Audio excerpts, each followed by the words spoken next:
내가 글을 쓴 진짜 이유는 나 자신이 원하기 때문이었다. 글을 써서 주택 융자금도 갚고 아이들을 대학에 보냈지만 그것은 일종의 덤이다. 나는 쾌감 때문에 썼다. 글쓰기의 순수한 즐거움 때문에 썼다. 어떤 일이든 즐거워서 한다면 언제까지나 지칠 줄 모르고 할 수 있다. 네, 매주 월요일에 문을 여는 영준 책방. 오늘은요, 스티븐 킹의 유혹하는 글쓰기, 스티븐 킹의 창작론에 실린 문장들로 시작을 해봤습니다. 이 책 역시 청취자분 사연에 맞춤 책 처방을 해드린 그런 작품인데요. 오늘도 그 책 처방을 해주신 영준 책방의 책 주치 중앙대 문헌정보학과 남영준 교수님과 함께합니다. 교수님 안녕하세요. 네, 안녕하셨어요. 근데 이 안녕하셨어요가 이렇게 요즘처럼 실감나는 적이 없는 것 같아요. 그러니까요. 이게 안녕이란 두 글자 네. 참 더 의미가 깊어지는 요즘입니다. 주말 사이에 좀 주춤했다는 소식을 전해드리면 정말 좋을 텐데 확진자 수가 지금 늘어서 4,000명이 넘었어요. 오늘 지금 오전 9시 발표된 기준으로 4,212명. 그리고 사망자도 22명으로 집계됐고 그나마 이제 다행인 건 완치돼서 격리 해제가 된 수가 31명. 네. 이렇게 좀 나왔는데 완치자가 확진자를 따라잡을 만큼 빨리빨리 다들 좀 나으셨으면 좋겠어요. 얼른 나아지겠죠, 뭐. 네.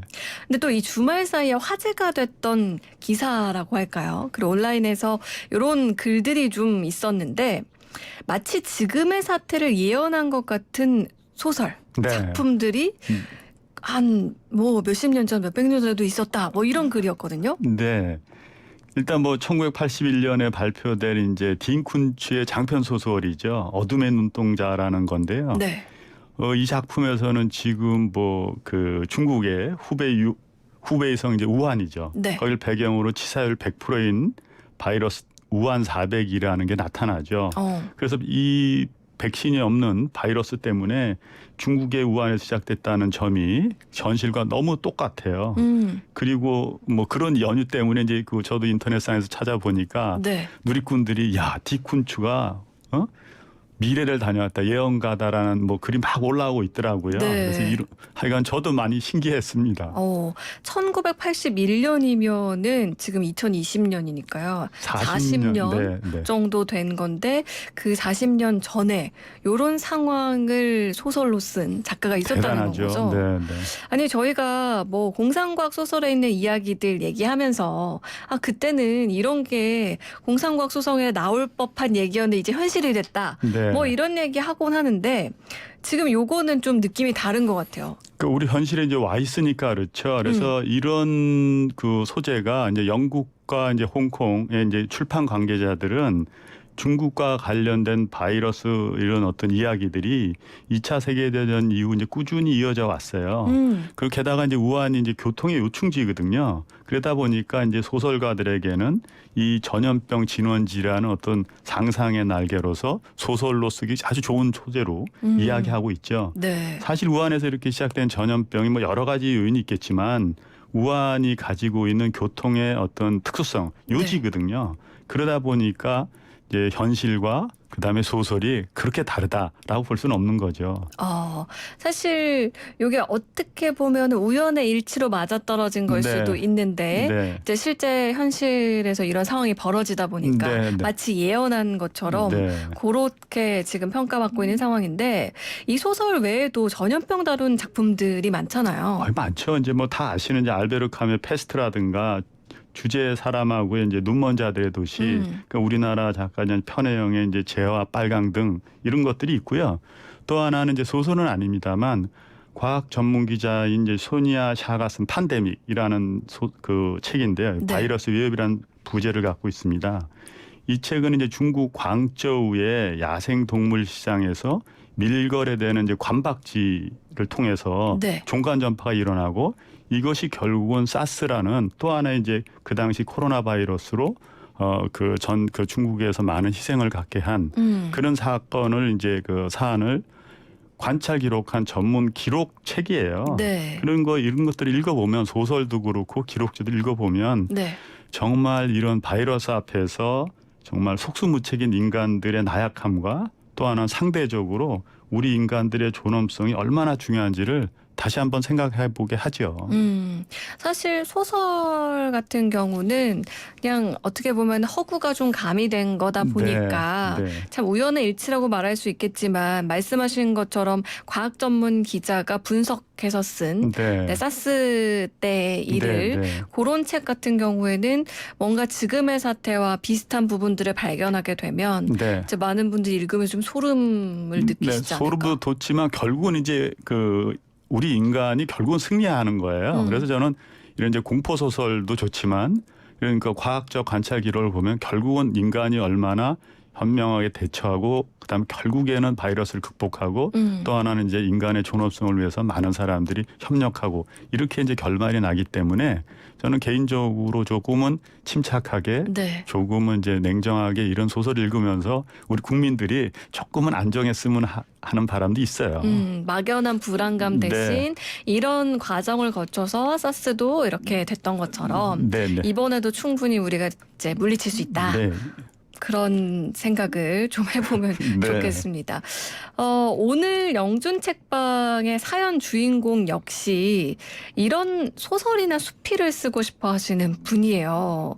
그동안 관심이 많아서 좀 쓰고 싶었는데 어떻게 시작해야 될지 막막하다 이런 분이었거든요.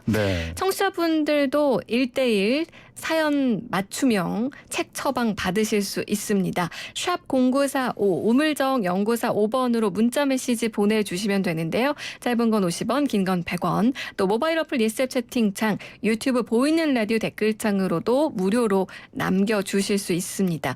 이런 상황인데 어떤 책이 좀 도움이 될까요? 라고 보내주시면 되거든요. 저희가 잘 갈무리해뒀다가 다음 시간에 또 1:1 책 처방을 해드리도록 하겠습니다. 자, 그럼 2803 청취자님의 사연 소개해드릴게요. 학창시절 저는 문학소년이었습니다. 그런데 나이가 들어도 열정이 남아있어서 소설이나 수필을 좀 써보고 싶은데 도움이 되는 책 소개해주세요 하셨거든요. 네네. 이제 이번 주인공은 이제 늦가기 작가 지망생이라고 봐지고요. 저 역시 이제 여자 총각 때 여자친구한테 잘 보이려고 되지도 않은 많은 시를 이제 끄적거린 시절이 있었죠. 세상 어느 누가 연애할 때 혹은 실언했을 때 시를 한번 써보지 않은 사람이 있겠어요. 만약에 없다면 그거는 진짜 연애를 안 한 거라고 저는 생각해요. 근데 이제 이런 건 근데 막연하게 이제 끄적거리는 거 습작이라 그러잖아요. 그런 걸 해봤는데 이제 어느 정도 시간적 여유를 가져서 내가 한번 작가를 정식으로 한번 해보겠다라고 사연 보낸 2804님은 대단하신 거죠. 그렇군요. 이게 사실 막연히 누구나 나도 나중에 책 한 권 내보고 싶다라는 꿈을 갖곤 하는데 이제 시작해 보시려고 하는 거잖아요. 청취자분께서 이 소설과 수필을 습작하면서 보면 도움이 될 만한 책 어떤 게 있을까요? 이제 글쓰기에 관련된 책은 도서관에 많이 있어요. 그런데 오늘 제가 소개시켜드리려는 책들은 나름대로 많이 고민하고 엄청 많이 찾아본 책들이에요. 그리고 이제 책 한 권을 소개시켜드리고 두 번째는 시간이 좀 되면 제가 이제 교수다 보니까 글을 쓰게 되잖아요. 뭐 학술 논문이지만 쓰게 되면서 얻게 된 지식과 경험을 또 짧게 한번 말씀드리려고 그러고 있고요. 일단 먼저 소개시켜드릴 책은 스티븐 킹의 유혹하는 글쓰기라는 책입니다. 앞서 이제 영준 책방의 문을 열었던 작품이죠. 근데 유혹하는 글쓰기라는 책 제목 자체는 익숙하지 않은데요. 스티븐 킹.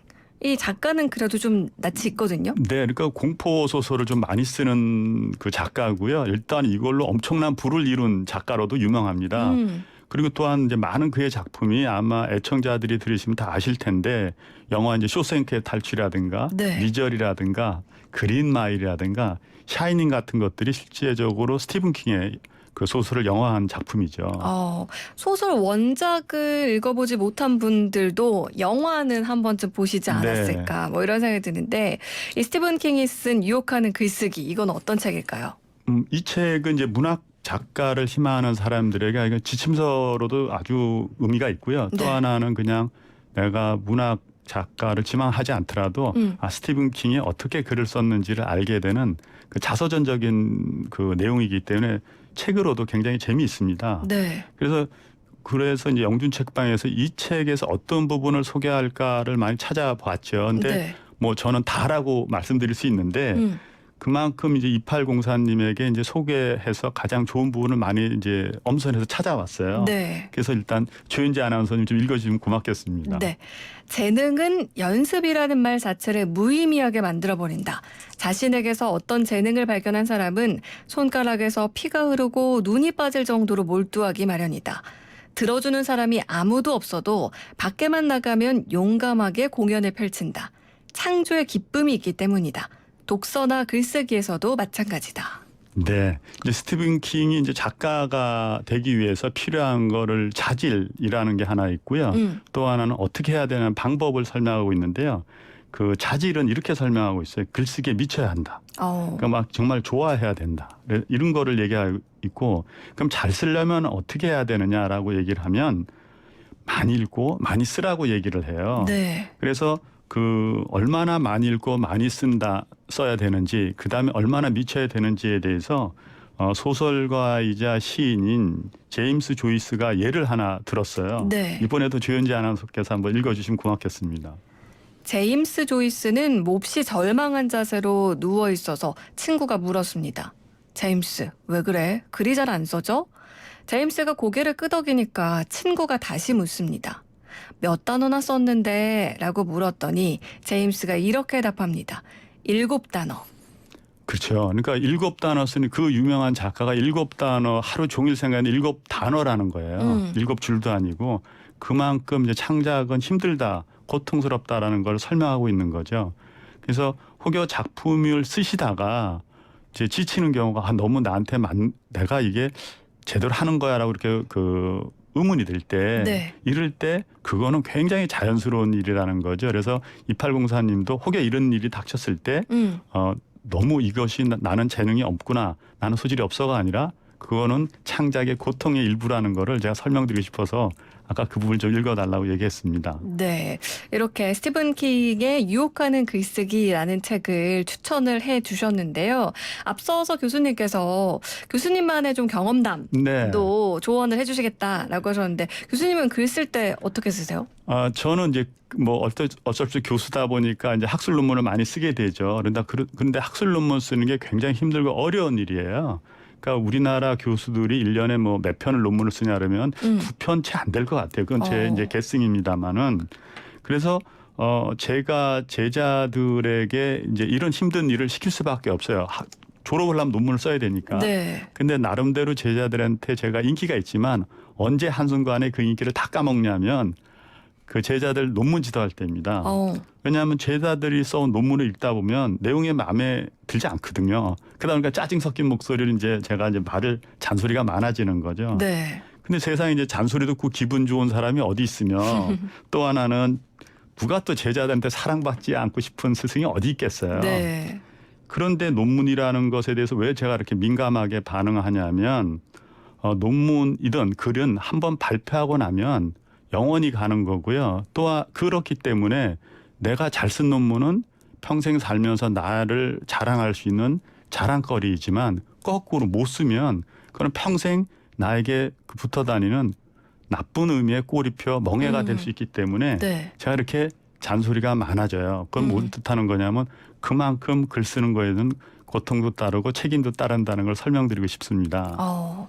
근데 학위 논문은 말씀하신 것처럼 뭐 다른 작품보다도 특히나 더 중요할 것 같아요. 요즘에는 조금이라도 뭔가 비슷하면 표절 시비가 붙기도 그럼요. 하고요. 뭐 물론 학위 논문뿐만 아니라 네. 일반 작품들도 마찬가지긴 하지만 근데 이제 성격상으로 보면 작품으로 봤을 때는 문학 작품과는 약간 성격이 다르지 않을까요? 약간 정도는 많이 다르죠, 실제적으로는요. 왜냐하면 학위 논문은 이제 증거적 글이잖아요. 네. 근데 이제 거기에는 이제 소설이 아니기 때문에 자신의 감정이나 상상을 넣으면 안 돼요. 그래서 논문 심사할 때 그 제자들의 가장 심한 꾸중이 뭐냐면 자네 내가 논문을 써오라 그랬지 소설을 써오라 그랬나? 이런 소리예요. 네. 그런데 실제적으로 학위 논문과 학술 논문이 꼭 같은 게 하나 있어요. 그게 뭐냐면 소설이든 학위 논문이든 남에게 읽히도록 쓰이는 거잖아요. 네. 근데 실제적으로 내가 이해하는 표현이나 단어, 말투를 상대방이 이해하지 못하면 그건 아무 소용이 없는 거죠. 그래서 나를 위한 글이 아니라 남을 위한 글이기 때문에 상대방을 특히 읽는 사람을 배려해서 글을 써야 한다는 걸 강조하죠. 그러니까 독자를 배려해서 글을 써야 한다. 네. 뭐 이런 말씀인데, 그러니까 작가를 꿈꾸는 청취자분께서 그동안 이제 문학 청년으로서 살아오셨다고 하셨으니까 네. 작품들은 많이 보셨을 것 같아요. 그러니까 이제 꾸준히 문장을 쓰는 연습을 하시면 좋을 것 같은데, 네. 이 문장 연습을 하고 난 후에 네. 이제 이거를 그냥 나만 쓰고 가만히 갖고 있으면 안 되잖아요. 네네. 요걸 어떤 식으로 좀 연습을 하면 좋을까요? 실제적으로 우리가 이제 학생들에게 연습시키는 거는 이런 겁니다. 내가 나 혼자 글을 다 쓰죠. 그렇지만은 그러다 보니까 내 이 글이 나만 익숙해요. 읽다 보면 나는 다 이해돼요. 근데 실제적으로 남이 보면 어색한 문장이 굉장히 많아요. 그래서 저는 항상 이제 어떤 작품을 쓰고 나면 제가 학위 논문이든 주례사이든 혹은 뭐 영유책방의 이 원고이든 이런 것들을 제 아내에게 혹은 제 부인에게 가족에게 읽어달라고 꼭 얘기를 하죠. 그래서 만약에 이제 아내나 혹은 뭐 가족이 시간이 없다 그러면 제자들에게라도 읽어달라고 얘기를 합니다. 왜 그러냐 하면 나한테 너무 익숙하다 보니까 남한테 익숙하지 않은 일이 많기 때문에 그렇습니다. 그래서 꼭 잘 쓴 작품을 남한테 읽혀보시고 수정을 받는 어떤 나름대로의 과정을 거치다 보면 생각보다 좋은 작품이 나올 수 있다고 저는 생각합니다. 이제 저희 제작진 같은 경우도 항상 이제 방송이 끝나고 나면 이런 코너들이 저희가 인터뷰 전문이 네. 이제 포털 사이트에 올라가다 보니까 네. 제목을 뽑기도 하고 네. 그리고 이제 대화를 나눈 그 인터뷰 내용들에서 네. 오탈자가 있지는 네. 않은지 그리고 이제 저도 제가 말하는 거를 네. 계속 뭔가 검토하면서 말하는 게 아니고 네. 이제 그 글로 다시 쳐진 걸 보면요. 네. 나한테 이런 말 습관이 있었구나. 네. 내가 이런 단어들을 많이 사용하는구나 이런 생각이 드는데 네. 이게 저는 말하면서는 전혀 못 느끼거든요. 자신은 못 느끼죠. 나한테 네. 너무 익숙해지니까. 그러니까 나는 이해하지만 보통 잘 쓴 논문은 뭐냐면 내가 익숙한 논문이 아니라 상대방이 잘 썼어 하는 논문이 잘 쓴 논문이거든요. 저는 작품도 마찬가지라고 생각해요. 그러니까 제가 쓰는 사투리가 있다니까요. 네. 근데 그 사투리 나만 쓰는 상대방은 이해하지 못하는 거죠. 그래서 그런 것들을 여러 사람들에게 읽혀보고 검증받고 이러는 것이 독자들을 위한 길이고 그다음에 이제 책을 읽는 사람들을 위한 길이라고 저는 생각합니다. 네. 2803 청취자님 어떻게 오늘도 책 처방이 도움이 되셨을지 모르겠습니다. 이번 책 처방을 계기로 또 좋은 글을 쓰시게 된다면 저에게도 알려주셨으면 좋겠어요. 영준 책방 남영준 교수님과 함께했습니다. 오늘 말씀 고맙습니다. 네, 감사합니다.